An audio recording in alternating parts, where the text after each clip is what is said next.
Pinaigting ng Philippine National Police, Coast Guard at Philippine Ports Authority ang seguridad sa lahat ng transport hubs para sa holiday season, lalo na sa mga pantalan kung saan inaasahang 4.6 milyong pasahero ang lilipat mula Desyembre 15 hanggang January 5. Iniutos ni PPA General Manager J. Daniel Santiago ang pagkansela ng leave ng mga frontline personnel habang 3,000 port police at iba pang otoridad ang naka-heightened alert.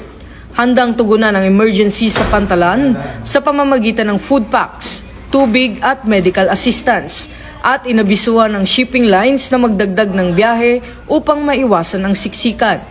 Kasabay nito, iniutos ni Acting Chief PNP Police Lieutenant General Jose Melencio Nartates Jr. ang mas maayos na deployment ng higit 100,000 na pulis sa pantalan, airports, bus terminals at pangunahing kalsada upang matiyak ang kaligtasan at kaayusan. Hinimok naman ng publiko na magplano ng maaga, sumunod sa alituntunin at makipagtulungan sa mga otoridad. Ito ang bagong PNP para sa bagong Pilipinas, serbisyong mabilis, tapat at nararamdaman.